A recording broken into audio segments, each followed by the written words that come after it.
சொந்த பணத்திலேருந்து ஒத்த பைசா கூட படத்துக்கு செலவழிக்காம இத்தனை வருஷமா படம் எடுத்துக்கிட்டு இருக்கிற ஒரு மிகப்பெரிய கில்லாடி தான் வந்து ஞானவேல் ராஜா. கில்லாடியோட கை ஒருக்கிறாரு தனஞ்சயம் அப்படின்னு ஒரு ஆள். இவங்க எல்லாமே பிரபல சீட்டிங் சாம்பியன்ஸ் தான். அவங்க 12,000 தேட்டரில் ரிலீஸ் பண்ணுறேன் அப்படின்னு ஒரு பீதியை கிளப்பி விட்டுருக்காரு. பச்சை பொய், இது ஃப்ராடு. 12,000 தேட்டருக்கு என்ன வழி சொல்லுங்க? அதெல்லாம் விட்டு அகம்பாவம் தானே. ரிலையன்ஸ்ட 100 கோடி ரூபா வாங்கியிருக்காரு. இப்படி மணலி போடலான்னு பார்த்தாரு, தலையில கோர்ட்டுக்கு போயிட்டாங்க. படத்தை ரிலீஸ் பண்ணிட்டான்னா நாமத்தை சாத்திடுவான். அவர் கோர்ட்டுக்கு உஷாரா போன உடனே டெபாசிட் பண்ணாரு. அப்புறம் 100 கோடியை வந்து 2 நாளில் கொடுக்க முடியுது ஞானவேல் ராஜாவுக்கு. தங்களால் அப்படித்தான் ஆச்சும் பூச்சா 100 கோடி ஆச்சு, 150 கோடி ஆச்சு, வசூல் ஆச்சுனாங்க. படம் ரிலீஸ் ஆகி 3வது நாளே சக்ஸஸ் மீட் வச்சு அக்கப்போர் பண்ணார் ஞானவேல் ராஜா. படம் வந்து மண்ணை கப்பிடுச்சு, அது நல்லாவே தெரியும். டைரக்டர் சிவாவுக்கு இன்னொரு 40% சம்பளம் கொடுக்கல அப்படின்ற ஒரு பேச்சு. அவர் பாவம் என்ன பண்ணுறதுன்னு தெரியாமல் உட்காந்துருக்கார்.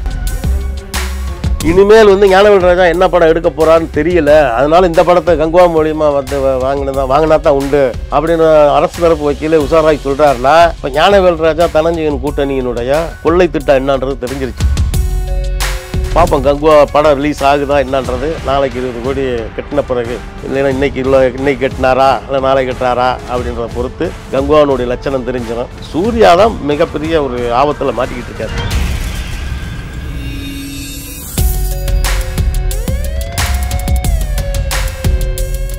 ரியல் ஒன் மீடியா நேயர்களுக்கு வணக்கம். இன்று நம்முடன் நேர்காணலுக்காக மூத்த பத்திரிகையாளர் பரமேஸ்வரன் சார் இணைந்திருக்கார். வணக்கம் சார். வணக்கம். வணக்கம் சார். கங்குவாவுடைய தற்போதைய அப்டேட் என்ன சார்? எதுக்காக கேட்கணும்னா, படம் ரிலீஸ் ஆகிற ஸ்டேஜில் வந்து பார்த்தீங்கன்னா இப்போ 100 கோடி ஃபைன் கட்ட சொன்னாங்க, 100 கோடியை கட்டிட்டாங்க. இப்போ பார்த்தீங்கன்னா திரும்ப 20 கோடி கட்டணும் அப்படின்ற மாதிரி சொல்கிறாங்க. படம் ரிலீஸ் ஆகுமா ஆகாதா சார்? இப்போ இந்த ப்ரொடக்ஷனில் அப்படி என்னதான் பிரச்சனை நடக்குது? நம்ம சூர்யாவுன்ற ஒரு நடிகரை பற்றி, அவருடைய அறம் சார்ந்த செயல்பாடுகளை பற்றி நமக்கு மிகப்பெரிய ஒரு மனநிறைவான விஷயந்தான். அவரை பற்றி நமக்கு பொதுவாக வந்து அவரை பற்றின எதிர்மறையான கருத்துக்களை வந்து நான் பொதுவாக வந்து அவரை எதிர்மறையான கருத்துக்களை நம்ம பேச போகிறது. நான் பேசுனதில் இது வரைக்கும் அந்த மாதிரி அவர் கார்த்தியினுடைய இதை பற்றி நம்ம பேச போகிறதில்ல. இது வந்து அவர்களுடைய தனிப்பட்ட அந்த அறம் சார்ந்த செயல்பாடுகள்னால அவர்கள் மேலே ஒரு மதிப்பு உண்டு. நம்ம அதை பற்றி ஒன்றும் சொல்ல போகிறதில்ல.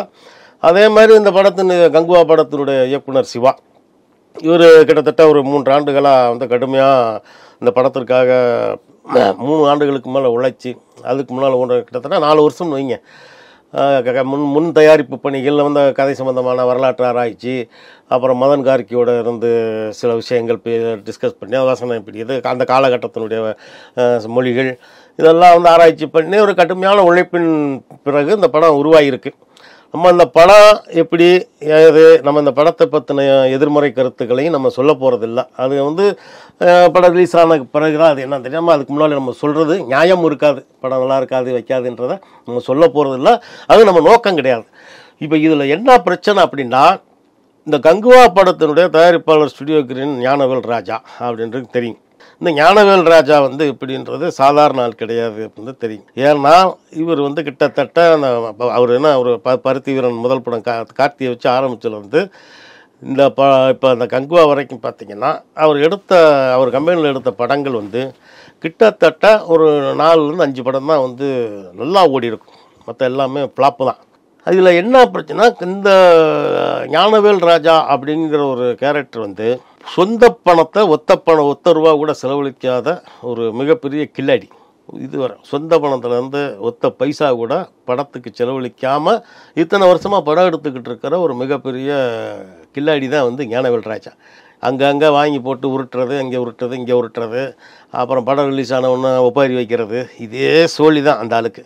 அப்புறம் ஒரு 4 வருஷத்துக்கு முன்னால் கூட நான் வந்து தமிழ்நாட்டை விட்டு ஓட போகிறேன்னு சொல்லி ஏதோ ஒரு படத்துக்கு ரிலீஸ் பண்ண முடியாமல் வந்து தமிழ் சினிமா விட்டு தெலுங்குக்கு போகிறேன் அப்படின்னு சொல்லி ஒரு பெரிய அளவில் கண்ணீரை விட்டார். சரி, நீ ஆந்திராவுக்கு ஓடனா என்ன தமிழ் சினிமா அழிஞ்சிருமா? அந்த மாதிரி ஒரு ஆள்.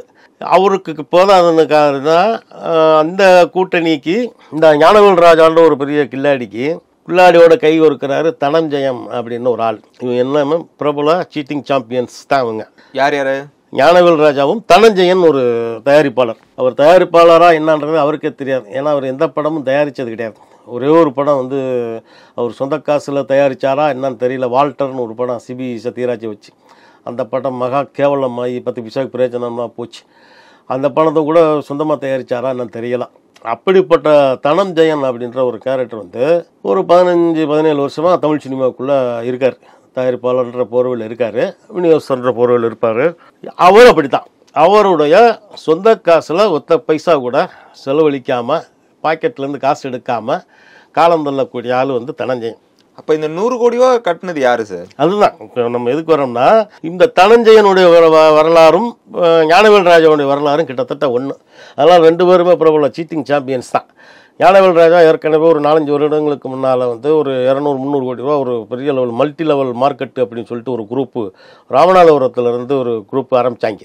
அதில் போய் இவர் சிக்க அந்த காசை கொண்டாந்து ஞானவேல் ராஜாட்ட கொடுத்து, அப்போ மகாமுனி படம் எடுக்கிற நேரம் அப்போது ஒரு பெரிய அளவில் சர்ச்சையாகி மதுரை ஹைகோர்ட்டில் வந்து கேஸ் போட்டு அவர் ராமநாதபுரம் போலீஸ் எஸ்பி ஆஃபீஸ்லாம் இவர் ஆஜராகி கிரைமில் வந்து ஆஜராகி விளக்கம் சொல்லிட்டு ஒரு மதுரை ஹைகோர்ட்டில் கேஸ் நடந்துச்சு. அப்புறம் அந்த கேஸ் அப்படி தள்ளுபடி ஆயிடுச்சு. அது சில ஆட்களை வச்சு சரி கட்டிட்டார். அந்த மாதிரி ஞானவேல் ராஜா கூட தான் தனஞ்சயன் என்ற ஒரு கேரக்டர் வந்து இவர் ஒரு பெரிய ஷீட்டிங் பேட். இந்த நான் சொன்னது தான், பாக்கெட்லேருந்து 10 பைசா எடுக்காமல் மற்றவன் காசுலேயே காலத்தை ஓட்டுறது.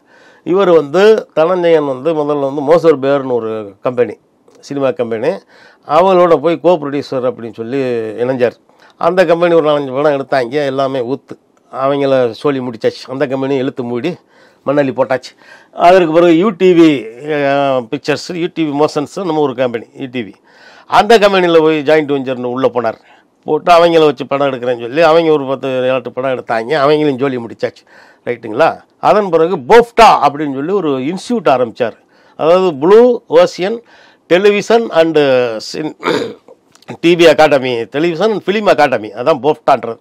சென்னை கோடம்பாக்கத்தில் இப்போ இருக்கிற பழைய ராம் தேட்டருக்கு அந்த சந்துக்குள்ளே வந்து ஆரம்பித்தார். அதை வந்து அந்த பிரசாத் பெரிய லேப் இருக்குது, பிரசாத் ஓனர் இருக்கார் இல்லையா, அந்த குரூப்பினுடைய சொந்த கட்டடம், அதில் தான் ஆரம்பித்தார். அதில் ஆரம்பித்து ஒரு 4-5 வருடங்களாக அந்த திரைப்பட கல்லூரி அப்படின்னு சொல்லிட்டு மாணவர்களை வந்து இப்போ 4 ஸ்டேட்லேருந்து மாணவர்களை சேர்த்து இப்போ பல லட்சங்கள் பல கோடிகளை வசூல் பண்ணார். அப்போ வந்து இயக்குனர் மகேந்திரன் வந்து பெரிய புகழ்பெற்ற இயக்குனர் மரியாதைக்குரிய மகேந்திரனை வந்து அந்த கல்லூரியுடைய முதல்வராக வந்து ஃபோக்கஸ் பண்ணி, அப்புறம் வந்து டைரக்டர்கள் கேமராமேன்கள் எல்லாம் வந்து கிளாஸ் எடுக்கிறேன்னு வச்சு ஒரு 4-5 வருஷம் அதை வச்சு கல்லா கட்டினார். கல்லா கட்டிட்டு திடீர்னு இழுத்து முடித்தார். ஏன்னா அங்கே வந்து அந்த கட்டடத்தை வாடகை கட்டுறது வாடகையும் கொடுக்கல, அதனால் அவங்க காலி பண்ண சொல்லிட்டாங்க. இப்பையும் பார்த்தீங்கன்னா அந்த போப்டான்ற பேரில் வந்து நீங்கள் ஒரு இதில் வந்து வெப்சைட்டுகளில் இருக்கும், அட்ரஸ் வந்து இப்போ வலசரவாக்க அட்ரஸை காமிக்கும். இன்னமும் செயல் ஓட்டுக்கிட்டு இருக்கிறாவே வச்சுருப்பாரு தனஞ்சயன். இந்த மாதிரி போட்டா அது க்ளோஸ். அதன் பிறகு இன்ஃபினிட்டி வெஞ்சர்ஸ் அப்படின்னு சொல்லி ஒரு சினிமா கம்பெனி, கமல் போக்கரா அப்படின்ற ஒரு மார்வாடி, அங்கே போய் ஜாயிண்ட் ஆகி அவங்களோட சேர்ந்து படம் எடுப்ப அவங்களுக்கு ஆலோசனை சொல்கிறேன், படம் தயாரிப்பில் உணையாக இருக்கேன்னு சொல்லி அங்கே போய் உட்காந்து கடைசியாக வந்த மழை பிடிக்காத மனிதன் ஒரு படம் விஜய் ஆண்டனியை வச்சு, அந்த படம் மண்ணா போச்சு. அதுக்கு பிறகு அந்த ஏன்னா அவங்க மார்வாடினால கொஞ்சம் தப்பிச்சு மூச்சு விட்டுக்கிட்டு உட்காந்துருக்குறாங்க. அந்த கம்பெனி அப்படி ரைட்டுங்களா, இன்ஃபினிட்டி வெஞ்சர்ஸ், அவங்களும் ஜோலி முடிஞ்சு. அதே மாதிரி விஜய் ஆண்டனிக்கு ஆலோசகர் அப்படின்னு சொல்லி விஜய் ஆண்டனி ஃபிலிம் கார்பரேஷனுக்குள்ளே போனார். அதோட விஜய் ஆண்டனியும் ஜோலி முடிஞ்சார். பிச்சைக்காரன் 2ல் எடுத்து அவர் ஏறத்தாழ பிச்சைக்காரன் ரேஞ்சுக்கு ஆனதான் மிச்சம் விஜய் ஆண்டனி. இன்னமும் வந்து விஜய் ஆண்டனி அவரை தனஞ்சயனை நம்பிக்கிட்டு இருக்காரு. அதுதான் பெரிய ஆச்சரியம். அப்படிங்களா? இப்படியே வந்துக்கிட்டு இருக்கிற தனஞ்சயன் தான் 2020க்கு பிறகு ஞானவேல் ராஜாட்ட கை வைக்கிறார். எப்படி கில்லாடி 2 பேரும் கை வைத்தாங்களா? முடிஞ்சு. அப்போ ஞானவேல் ராஜா எப்படியா கொண்டாலும் தனஞ்சயன் எப்படியா கொண்டாலும் 2 கேடிகளும் சேர்ந்தால் எப்படி இருக்கும்? ரைட்டுங்களா? அப்படித்தான் ஆரம்பித்து உள்ளே வந்தால் 2020க்கு பிறகு ஒரு 2020க்கு பிறகு தனஞ்சயன் உள்ளே போன பிறகும் எடுத்த ஞானவேல் ராஜா படங்களாக வந்து அம்பட்டும் க்ளோஸ், ஒன்றும் 10 பைசாக்கு பிரயோஜனம் இல்லை. லேட்டஸ்ட்டாக வந்தால் தங்கலான் வரைக்கும் 10 தலைன்னு ஒரு படம் எடுத்தார் சிம்பு வச்சு. அது வந்து ஞானவேல் ராஜாவுக்கு லாபம்னு சொல்லுவார். ஆனால் டிஸ்ட்ரிபியூட்டர் பூரா செக் போட்டு நாசமாயிட்டாங்க. அதனால் அடுத்தடுத்து செக் வச்சுருவாங்க. டிஸ்ட்ரிபியூட்டர் பூரா ஞானவேல் ராஜா செக் வச்சுட்டாங்க. தங்கலான்லேயே ஆரம்பிச்சிட்டாங்க. அது வந்து வச்சு வச்சு வச்சு முடிஞ்சு. இப்போ தங்கலானுக்கு அப்படித்தான் இதே மாதிரி படம் ரிலீஸ் ஆகிற வரைக்கும் சும்மா இருந்தால் இப்போ என்னென்னா, இப்போ ஒரு 10 நாளைக்கு முன்னால் பார்த்தீங்கன்னா ரிலையன்ஸ்ட்ட 100 கோடி ரூபா வாங்கியிருக்காரு. அவங்க வந்து திருப்பி தரேன்னு சொல்லிட்டு கடைசி வரைக்கும் எப்படி மணலி போடலான்னு பார்த்தாரு தலையில். அந்த ரிலையன்ஸ் குரூப்பு கோர்ட்டுக்கு போயிட்டாங்க. ஏன்னா பார்ட்டி படத்தை ரிலீஸ் பண்ணிட்டான்னா நம்மளை வந்து நாமத்தை சாத்திடுவான். ஆனால் கோர்ட்டுக்கு உஷாராக போன உடனே ஃபஸ்ட்டு தவணையாக சொல்லி ஒரு 25 கோடி 50 கோடி செலுத்தன்னு சொல்லி கூட டெபாசிட் பண்ணார். அப்புறம் 100 கோடியை வந்து 2 நாளில் கொடுக்க முடியுது ஞானவேல் ராஜாவுக்கு. ரைட்டுங்களா? இப்போ அது முடிஞ்சு ரைட்டு ஓகேங்கும் போது இப்போ அர்ஜுன்லால் சுந்தர்தாஸ்னு ஒரு மார்வாடி, இந்த மார்வாடி விஷயம் கிட்டத்தட்ட மார்வாடி செத்து போயிட்டாப்புல. இந்த மார்வாடி வேலை என்னன்னா, பல கள்ளப்பணங்கள் கருப்பு பணங்கள் வச்சிருக்கிற பல 100 பேர்கள்ட்ட பல 100 கோடிகளை வாங்கி வட்டிக்கு விடுறேன்னு சொல்லி வட்டிக்கு விட்டு உங்களுக்கு வட்டி தர்றேன் அப்படின்னு சொல்லி ஆசை காட்டி அவங்களுடைய பணத்தை பூரா சினிமாவுக்குள்ள விடுறது. ஏன்னா சினிமாவில் தான் அதிக வட்டி விஷயம். இது அர்ஜுனல் சுந்தரதாசனுடைய அந்த முழு நேர வேலையை பூரா கள்ளத்தனமாக மாத்திரதான். எதுவுமே வங்கி நடைமுறை பிரகாரமோ சட்டப்பூர்வமா அந்த பண பரிமாற்றமே நடக்காது. எல்லாமே இதுதான் மோசடி. இது கள்ளப்பணம் தான், இருட்டுக்குள்ள தான் நடக்கும். அப்படிப்பட்ட அர்ஜுனலால் சுந்தரதாஸ்கிட்ட இதே ஞானவேல் ராஜா இந்த தங்கலான் படத்துக்கு அவர் இப்போ அதனால் செத்து போயிட்டார். அவன் இன்சால்வன்சி நோட்டீஸ் கொடுத்தாரு, மஞ்சள் நோட்டீஸ் கொடுத்துட்டு திவாலா ஆயிடுச்சுன்னு சொன்னோம்னா திவாலாகி செத்து போயிட்டான். அந்த ஆள் செத்து போனவன் கொடுத்த கடன்கள்லாம் வசூலிக்கணுமென்றக்காக சென்னை உயர்நீதிமன்றமே ஒரு மாவட்ட அளவு நீதிபதி அளவில் இருக்க அந்தஸ்தில் உள்ள ஒருத்தரை நியமித்து இவருக்கு கொடுக்க வேண்டிய பணங்கள் யார்கிட்ட வர வேண்டியிருக்கு வசூலித்து கொண்டாந்து கட்டுங்கண்ணா. இன்சால்வன்சி கொடுக்கறது சாதாரணம் கிடையாதுல்ல. அப்போ அதனால் அவங்களுக்கு யார் இருந்தாலும் யார்கிட்ட எவன் வாங்கியிருக்கான் அப்போ அவங்களுக்குலாம் செட்டில் பண்ணணும்னு சொல்லி உயர்நீதிமன்றத்துடைய நேரடி மறுப்பார்வையில் இது ஒரு 4-5 வருஷமாக நடக்குது தம்பி. இதே மாதிரி தங்கலான் அப்பையும் இப்படித்தான். இதே மாதிரி இப்போ அர்ஜுனலால் சுந்தரதாஸ் வரும்போது மாவட்ட சொத்தாட்சியர் அதாவது மாவட்ட நீதிபதி லெவலில் உள்ளவரை ஹைகோர்ட்டில் போய் வழக்கு தொடர்ந்து இந்த மாதிரி ஞானவேல் ராஜா 26 கோடி ரூபா வாங்கியிருக்காரு அப்படின்னு சொல்லி ஒரு கேஸ் இப்போ பணத்தை ரிலீஸ் பண்ண போகிறாரு, கோர்ட்டுக்குள்ள கெட்ட சொல்லணும், இல்லைனா பணத்தை ரிலீஸ் பண்ணிடுவார். அப்பயும் இதே உயர்நீதிமன்றம் செக் வச்சு ஒரு அமௌண்ட்டை கட்ட சொல்லிச்சு, ரைட்டுங்களா? அப்போ ஒரு அமௌண்ட்டை கட்டி தப்பிச்சாரு ஞானவேல் ராஜா. அதே மாதிரி அதே அர்ஜுனலால் சுந்தரதாஸ் கேஸு இப்போ வரும்போது அதே சொத்தாட்சியர் தரப்புல அரசு வக்கீல் போய் இது மாதிரி கங்குவான்னு ஒரு படத்தை 14 ரிலீஸ் பண்ண போகிறாரு, இவர் 26 கோடி ரூபா கொடுக்கணும் அப்படி. அப்போ ஒரு 26 கோடி, இப்போ எவ்வளவு காசை ஆட்டை போட்டிருப்பான். அர்ஜுனலால் சுந்தரலால் செத்து போயிட்டான்னா சரி செத்தவன் தொலைஞ்சான், நீ நம்ம காசு நம்ம கட்ட வேண்டியது இல்லைன்ற ஒரு தனாவட்டில் இருக்கும்போது ஒரு திருட்டுத்தனம் தானே. அப்படி தப்பிக்கும் போது தங்கலானில் ஒரு லாக் வந்துச்சு. தங்கலான் அப்படித்தான் உங்களுக்கு ஆச்சும் பூச்சா 100 கோடி ஆச்சு, 150 கோடி ஆச்சு, வசூல் ஆச்சு. நாங்கள் நம்ம படம் ரிலீஸ் ஆகி 3வது நாளே சக்ஸஸ் மீட் வச்சு பெரிய அளவில் பிரச்சனையை பெரிய அளவில் அக்கப்போர் பண்ணார் ஞானவேல் ராஜா. இந்த வரைக்கும் எந்த ஈவெண்ட்டுக்கும் ஞானவேல் ராஜா வரவே இல்லை. தங்கலான் சம்மந்தப்பட்ட எந்த நிகழ்ச்சி இங்கே வரல. பட்டம் மண்ணை கப்பிடுச்சு, அது நல்லாவே தெரியும். இப்போ அர்ஜுனலால் சுந்தரதாசன் இது 26 கோடி ரூபாய்க்கும் போது இப்போ அரசு தரப்பு வக்கீல என்ன சொல்கிறாங்க, இவர் 100 கோடி ரூபா ரிலையன்ஸு கட்டியிருக்காரு, எப்படி அவர் 2 நாளில் 100 கோடி கட்ட முடியுது? அப்போ இந்த பணத்தை கட்டாமல் இருந்தால் ஏமாத்துறதான விஷயம். ஏமாத்துறன்ற ஒரு திட்டம் போட்டு திருட்டு வேலை தான் பண்ணுறாரு. அதனால் அது கட்ட சொல்லணும் அப்படின்றதுனால இப்போ உயர்நீதிமன்றம் நாளைக்கு, அதாவது நவம்பர் 13 படம் 14 ரிலீஸு, 13ஆம் தேதி 20 கோடியை கட்டு, இல்லைன்னா படத்துக்கு ஸ்டே அப்படின்னு சொல்லியிருக்காங்க தம்பி. இது ஒரு ஞானவேல் ராஜாவுடைய திருட்டுத்தனம், மொல்ல மாதிரித்தனம் தான். இது உண்மையை சொன்னால் கொள்ளையடிக்கிற கும்பல் தான் அது. ஊர்ப்பைய காசை கொள்ளையடிச்சிட்டு வாயில் போட்டு அப்படி இப்போ எவனும் கெடுக்கும் நானும் படம் எடுக்கிறேன்னு சொல்லிக்கிட்டு பண்ணிக்கிட்டு இருந்தார். இப்போ வகையாக மாட்டிக்கிட்டாரு. இதில் சூர்யாவுக்கு கங்குவாவில் சூர்யாவுக்கு ஒருத்தர் தான், சூர்யா ஒருத்தருக்கும் மற்றொரு பாபி துயோல் வில்லனாக வர்றாங்க இந்தி நடிகர். ஏன்னா அப்படிங்கும்போது ஒரு 2-3 ஆர்டிஸ்ட்டுகளுக்கு மட்டும்தான் ஒரு சம்பளம் கொடுத்துருக்காரு. டைரக்டர் சிவாவுக்கு இன்னும் ஒரு 40% சம்பளம் கொடுக்கல அப்படின்ற ஒரு பேச்சு. அவர் பாவம் என்ன பண்ணுறதுன்னு தெரியாமல் உட்காந்துருக்காரு. ஏன்னா இதான் தம்பி புழப்பேங்க அந்த 75%. ஆமாம். இப்போ இந்த ஒரு சிக்கல், இப்படியெல்லாம் சிக்கல் மேலே சிக்கல். அங்கே 100 கோடி 2 நாளில் 100 கோடி கட்டுறாரு, அப்புறம் 20 கோடி நாளைக்குள்ள 13ஆம் தேதி கட்டணும்னு சூழல் இருக்குது. இந்த நிலைமை இருக்கும்போது தான் இப்போ தேட்டருக்காரங்களுக்கும் விநியோகஸ்தர்களுக்கும் ஒரு சிக்கல் பிரச்சனை வருது. என்னென்னா இந்த படம் இப்போ 3D இதில் வருது, கங்குவா 3Dல. அப்போ அதிகமான பட்ஜெட்டு 300 கோடி பட்ஜெட்டு, 350 கோடி பட்ஜெட்டு அப்படின்ட்டு சொல்லி ஞானவேல் ராஜா இந்த ஒரு ஆண்டு காலமாக ஒரு 1 மாத காலமாக ப்ரமோஷன்ற பேரில் அங்கங்கே சுற்றுறாரு, அதே மாதிரினாரு. ஏன்னா ஆக்சுவலாக இது வேட்டையனோட ரிலீஸ் ஆக வேண்டிய படம் தான். சூர்யா ரஜினி சார் படம் மூத்தவர்னால விட்டு வந்துட்டார். அப்போ வேட்டையன் ரிலீஸ் ஆகி கொஞ்சம் டிராபேக் ஆன உடனே இதே ஞானவேல் ராஜா மட்டம் தட்டி ரஜினியை ரொம்ப கேவலமாக பேசி, மறைமுகமாக இல்லை நேரடியாகவே ரஜினியை ரொம்ப மட்டமாக பேசி பண்ணார். இப்போ பார்த்தீங்கன்னா 12,000 தேட்டரில் ரிலீஸ் பண்ணுறேன் அப்படின்னு ஒரு பீதியை கிளப்பி விட்டுருக்காரு. பச்சை பொய், இது ப்ராடு. இது 12,000 தேட்டருக்கு என்ன வழி சொல்லுங்கள்? இந்தியாவில் 4 ஸ்டேட்டு, முக்கியமான 4 ஸ்டேட்டு, ஆந்திரா, கேரளா, தமிழ்நாடு, கர்நாடகா எல்லாம் சேர்ந்து ஒரு 1500 தேட்டர் வருமா? அது உனக்கு 1500 தேட்டருமே போட போகிறேன், 2000 தேட்டருமே போட்டுருவேன். இல்லை உனக்கு எத்தனை மற்ற நாடுகள்லாம் யோசிப்பார் தேட்டர் என்ன இருக்குது, எத்தனை இருக்குன்னு. 12,000 தேட்டரில் நான் ரிலீஸ் பண்ண போகிறேன் அப்படின்னா தனா விட்டு அகம்பாவம் தானே. ஒன்று அங்கே ஒன்றும் நினச்சது நடக்காது, அது வேறு விஷயம். படத்தை பற்றி நம்ம எந்த விதமான எதிர்மறை கருத்து இல்லை. ஆனால் ஞானவேல் ராஜாவினுடைய அந்த பேராசை இருக்குல்ல, 2000 கோடி அப்படின்ட்டு அதே தான் நம்பி. இப்போ இந்தியன் 2 வரும்போது 1000 கோடின்னாங்க. அப்புறம் கோட்டு வரும்போது 1000 கோடின்னாங்க, அப்புறம் ஏதோ வேட்டையன் வரும்போது 1000 கோடின்னாங்க. இப்போ 2000 கோடின்னு உடுக்கடிக்கிறாங்க ஒரு கும்பல். 2000 கோடிக்கு என்னடா வழி? 2000 கோடிக்கு நீ என்ன படம் எடுத்திருக்க? முதல்ல படத்தை பற்றின கண்டென்ட்டை விட்டுருங்க, படத்தினுடைய மற்ற விஷயத்தை விட்டுருவான், நமக்கு தெரியாது. ஒரு வியாபாரம், நம்ம ஒரு சினிமா வந்து கொஞ்சம் ஓரளவு தெரிஞ்ச அளவுக்கு பார்க்கும்போது 2000 கோடிக்கு எப்படா வரும்? அப்போனா வந்து இது பேராசை தானே. இப்போ நீங்கள் தேட்டருக்காரர்களுக்கும் விநியோகஸ்தர்களுக்குமே பிரச்சனை. 70% ஷேர் கேட்குறாங்க விநியோகஸ்தர். ப்ளஸ் வந்து இந்த 3D கண்ணாடி அதுக்கு ஒரு 5% அப்படின்னு 75%. 75% விநியோகஸ்தர்கிட்ட கொடுத்துட்டு தேட்டரில் வந்து என்ன டிவி தூக்கிட்டு தெரியானா ஓனர், தேட்டர் ஓனர் டீ கேனை வச்சுக்கிட்டு தான் வெளியில் வரணும்.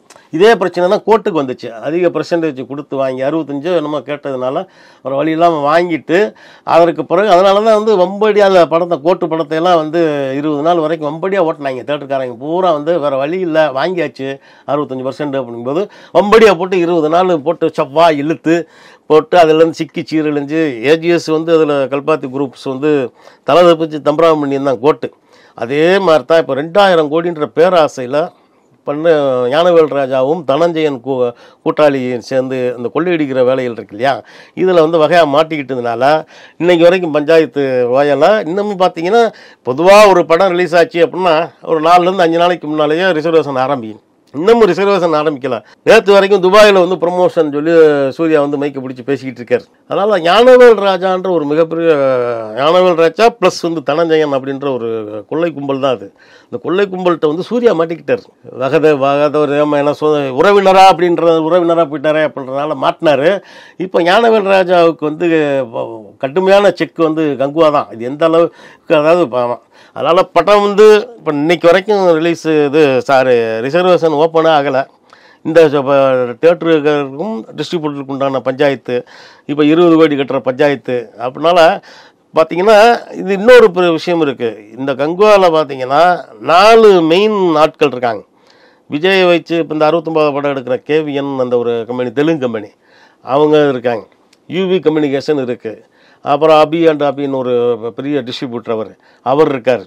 இப்படி அதே மாதிரி பென் ஸ்டுடியோன்னு ஜெயந்திலால் காடான்னு ஒருத்தர், அவர் மும்பைக்கார். இப்போ அந்த 4 பேர்ட்டையும் மொத்தமாக கலெக்ஷன் பண்ணி வாயில் போடணும்னு பார்த்தாரு ஞானவேல் ராஜா. இப்போ வந்து எப்படி இப்போ அம்பலம் ஆயிடுச்சா? இப்போ ஒரு பைசா கிடையாது தம்பி, சொந்த காசு இல்லாமலே அடுத்தவன் காசுலேயே மஞ்சள் குளிச்சு இந்த ஞானவேல் ராஜாவுக்கும் தனஞ்சயனுக்கும் பழக்கம். தனஞ்சயன் வந்து இப்போ இந்த அரசு வக்கீலே சொல்லியிருக்கிறாரு, இனிமேல் வந்து ஞானவேல் ராஜா என்ன படம் எடுக்க போகிறான்னு தெரியல, அதனால இந்த படத்தை கங்குவா மூலியமாக வந்து வாங்கினா தான் உண்டு அப்படின்னு அரசு தரப்பு வக்கீலே உஷாராகி சொல்கிறாருன்னா, இப்போ ஞானவேல் ராஜா தனஞ்சயன் கூட்டணியினுடைய கொள்ளை திட்டம் என்னன்றது தெரிஞ்சிருச்சு. அதனால் ஞானவேல் ராஜாவுக்கும் வந்து ஒரு சோழியை முடிக்காமல் தனஞ்சயன் விட மாட்டார். அதில் தெளிவாக இருக்கார். ஏன்னா தனஞ்சயன் உள்ள நுழைஞ்ச இடம் எதுவுமே வந்து நல்லா இருந்ததா சார் இருக்கு, நாசமாக தான் போயிருக்கு. அது நம்ம உதாரணங்களாக சொல்லியிருக்கிறோம். பார்ப்போம் கங்குவா படம் ரிலீஸ் ஆகுதா என்னன்றது. நாளைக்கு 20 கோடி கட்டின பிறகு, இல்லைன்னா இன்னைக்கு கட்டினாரா இல்லை நாளைக்கு கட்டினாரா அப்படின்றத பொறுத்து கங்குவானுடைய லட்சணம் தெரிஞ்சிடும். சூர்யா தான் மிகப்பெரிய ஒரு ஆபத்தில் மாட்டிக்கிட்டு இருக்கார். எங்களோடு இணைந்து பல்வேறு எக்ஸ்க்ளூசிவான தகவலை பகிர்ந்ததற்கு மிக்க நன்றி சார். ரொம்ப நன்றி.